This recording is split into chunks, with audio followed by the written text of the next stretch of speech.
morning, y'all, and welcome back to Apron Strings. I'm glad to have you in the kitchen with me because I'm going to be doing something fun. I'm going to be canning. You know, I told you that our okra patch is producing bunches of okra, and Troy had picked a big old bunch, and I thought, well, do I want to make some more pickles?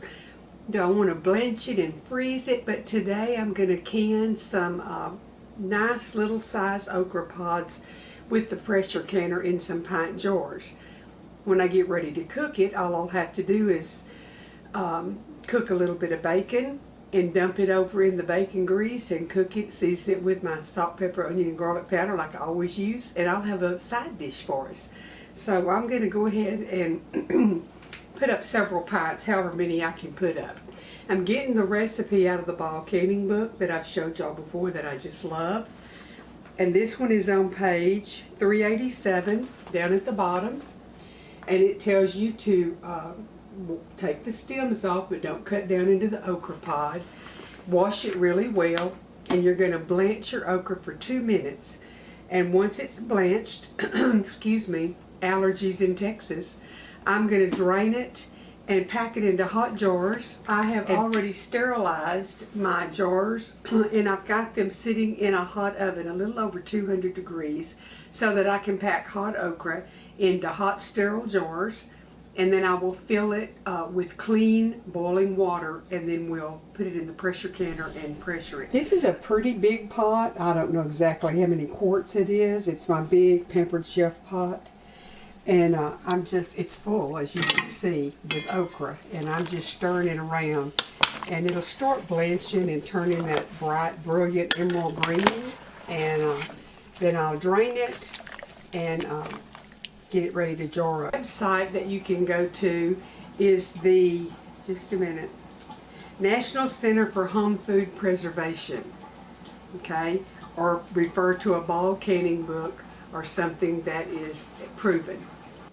This okra is hot, but to get it down in the jars to where everything is packed good, I'm having to do it a pod at a time because I want to put as much in my jars as I can.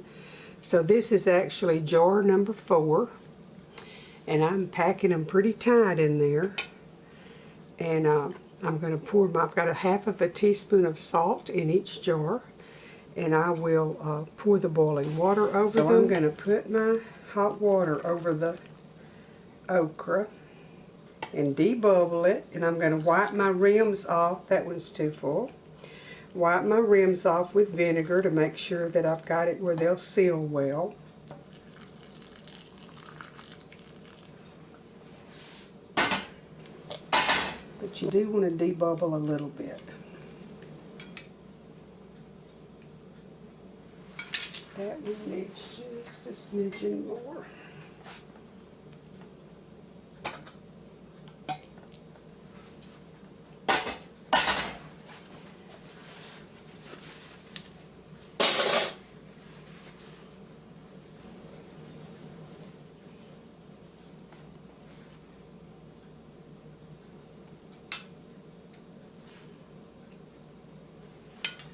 I've always put my okra in the freezer. This is the first time that I've canned it, and I'm excited to have this on my pantry shelves. I don't have to depend on electricity to keep it canned for me like the freezer.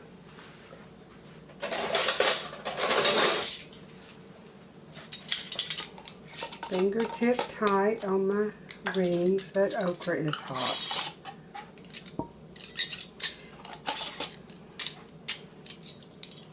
And I can stack it in my pressure canner if I have enough that I need to stack it. Not sure how much I'm going to have.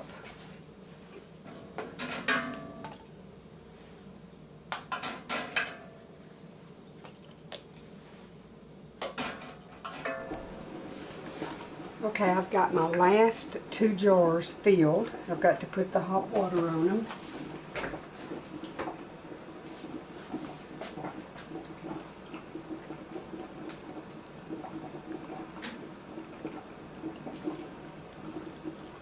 I got 11 pints out of that, so I've got my rack and my canner so I can stack them. And I did put a half a teaspoon of salt in each jar.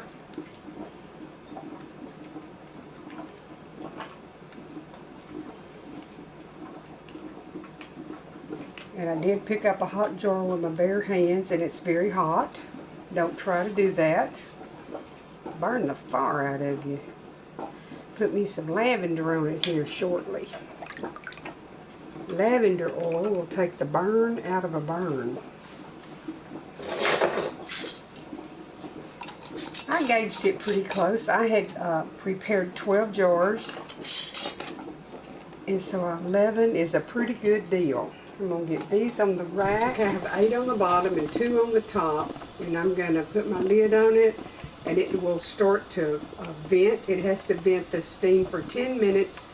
Then I'll put the weight on it, and when it gets to 11 pounds, it's supposed to be 10, but I always do my gauge to 11, and that's for 35 minutes.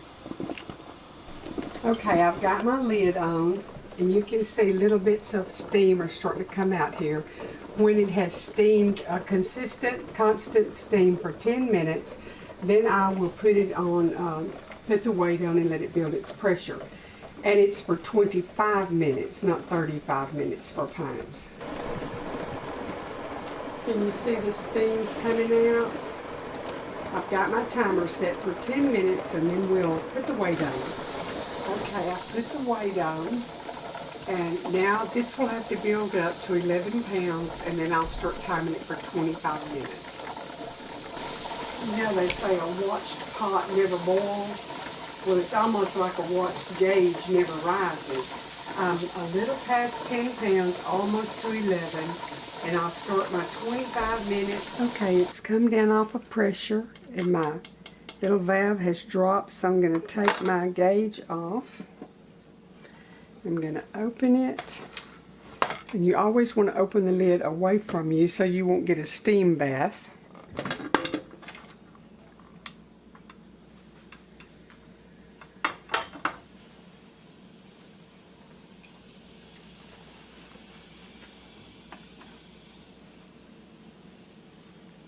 Isn't that pretty?